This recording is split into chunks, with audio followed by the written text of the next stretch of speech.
नमस्कार, आपका स्वागत है हमारे धार्मिक चैनल भक्ति आध्यात्मिक सार पर। आज हम आपके लिए एक नई कहानी लेकर आए हैं जो जगत के पालनहार भगवान श्रीहरि की पत्नी माँ लक्ष्मी ने उनसे एक औरत विधवा क्यों होती है इसके बारे में पूछा था। तो चलिए कहानी शुरू करते हैं।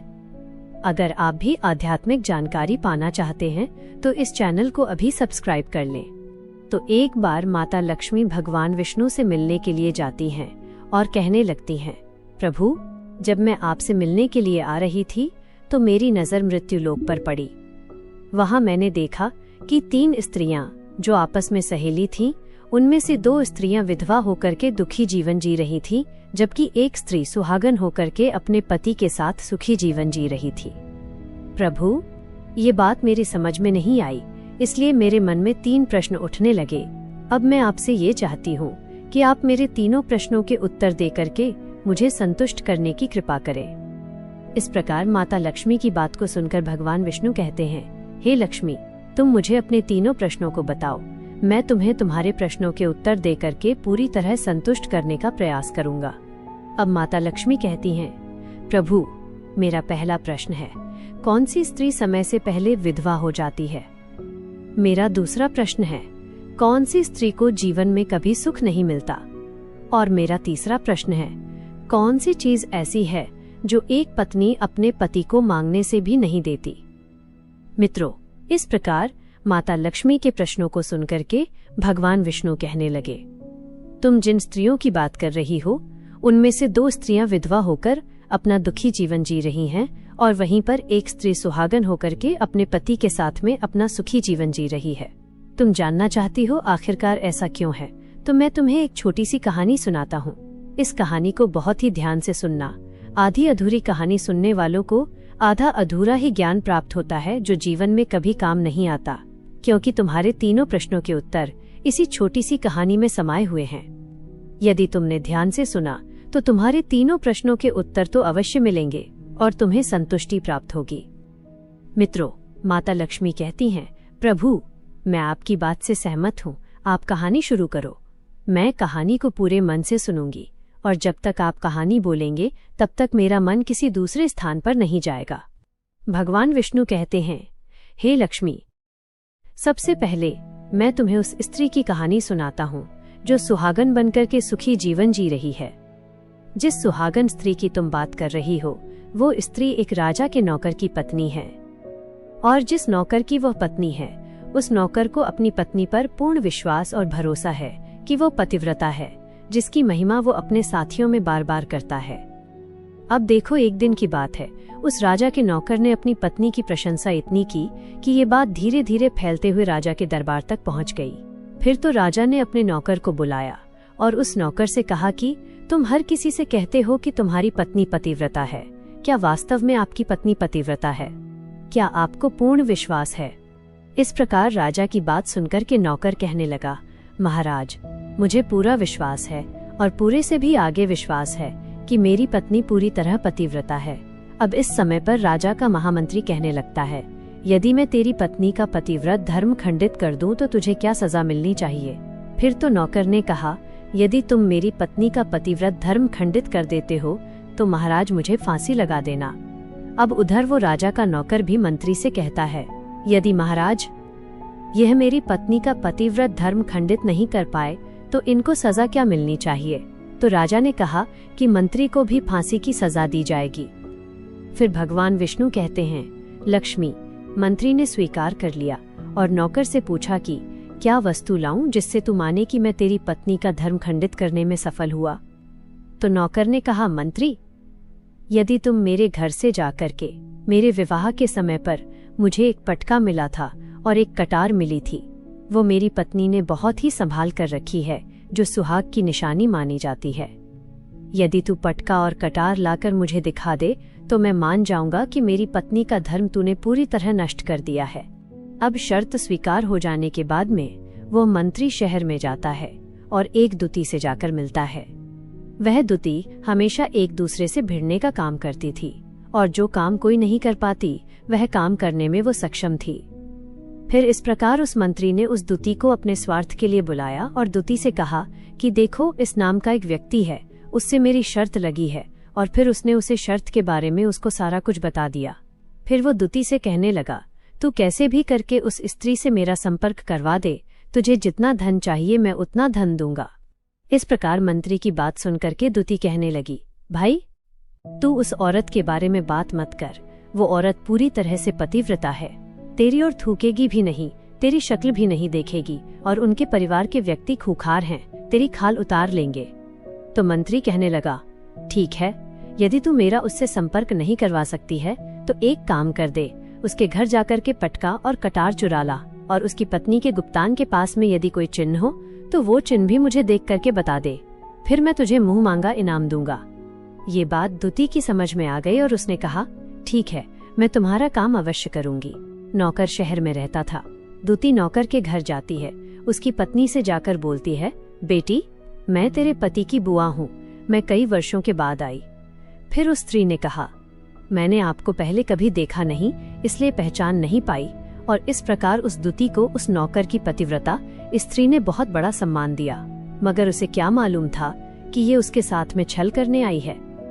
अब भगवान विष्णु कहते हैं, लक्ष्मी, इस प्रकार वह दूती उस पतिव्रता स्त्री के साथ में 2 दिन तक रुकी। जिस समय वो स्त्री स्नान करने लगी तो दूती उठ करके उस पतिव्रता की कमर रगड़ने लगी।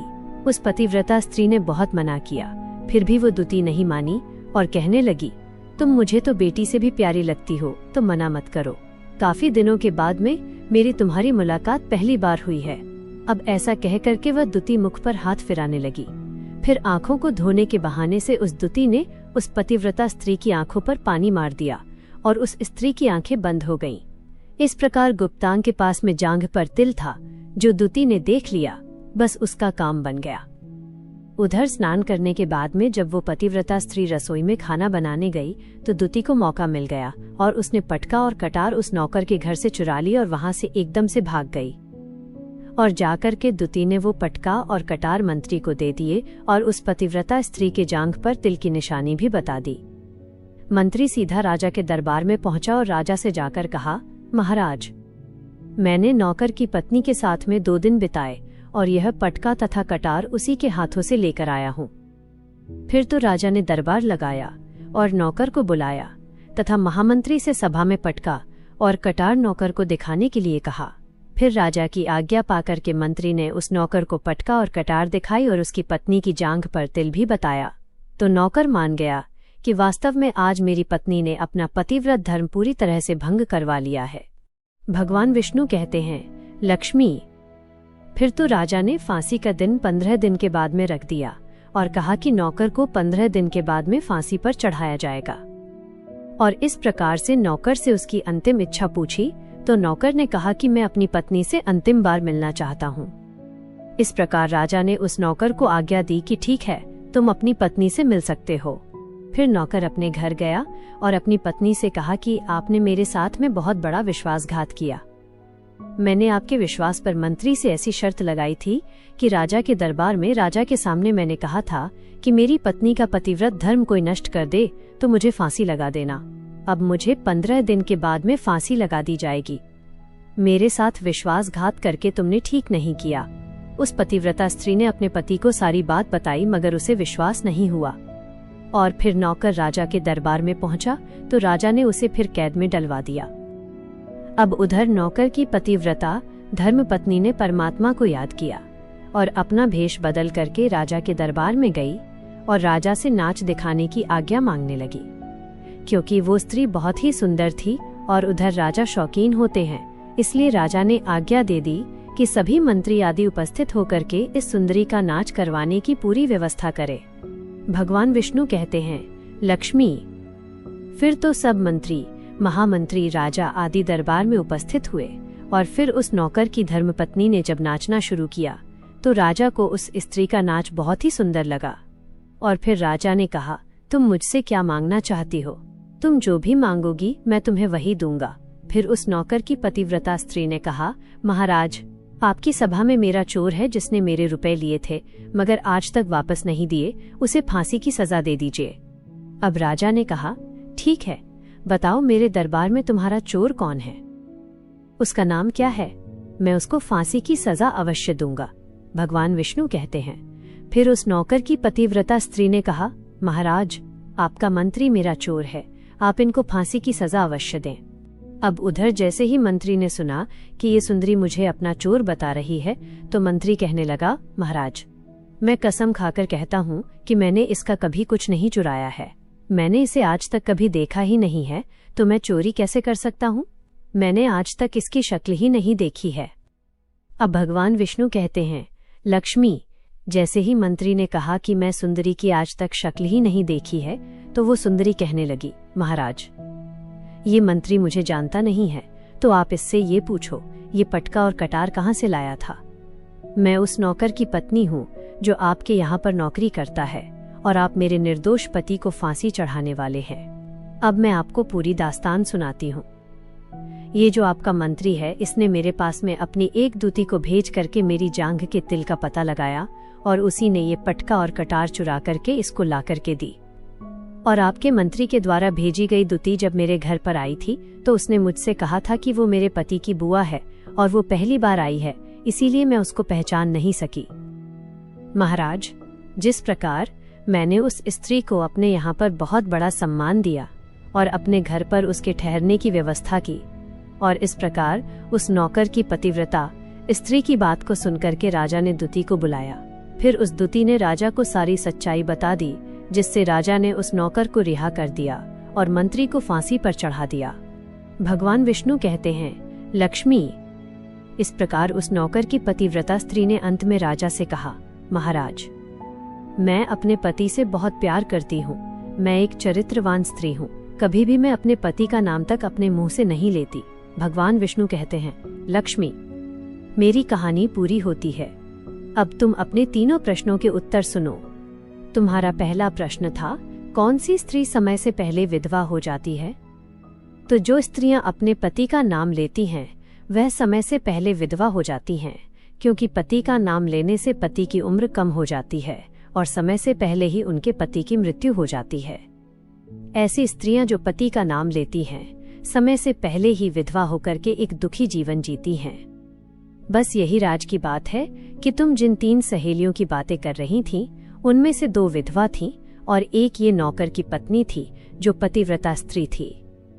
यह पतिव्रता स्त्री कभी भी अपने पति का नाम मुंह से नहीं लेती थी, और उधर वह 2 स्त्रियां जो विधवा होकर जीवन दुखी होकर जी रही हैं, वह हमेशा अपने पति का नाम लेकर ही बुलाती थीं, जिसकी वजह से उनके पति की उम्र कम हुई और फिर वह दोनों स्त्रियां समय से पहले ही विधवा हो गईं और आज वह दुखी जीवन जी रही हैं।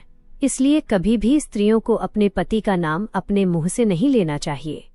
अब तुम्हारा दूसरा प्रश्न था, कौन सी स्त्री को जीवन में कभी सुख नहीं मिलता है? तो समझ लो, जो स्त्रियां अपने पति के बिना अनुमति के किसी तीर्थ स्थान या उत्सव में जाती हैं, उनके जीवन में कभी सुख नहीं आता। ऐसी स्त्रियां जीवन भर दुखी रहती हैं और उन्हें पति का कभी प्रेम नहीं मिलता। भगवान विष्णु कहते हैं, लक्ष्मी, तुम्हारा तीसरा प्रश्न था कि ऐसी कौन सी चीज है जो एक पत्नी अपने पति को मांगने से भी नहीं देती? तो समझ लो, वो चीज गाली है। एक चरित्रवान स्त्री कभी अपने पति को गाली नहीं दे सकती, और जो स्त्री गाली देती है वो स्त्री कभी चरित्रवान नहीं होती, और ऐसी स्त्री जीवन भर रोती है, उसके जीवन में कभी सुख नहीं आता और समय से पहले ही ऐसी स्त्री विधवा हो जाती है।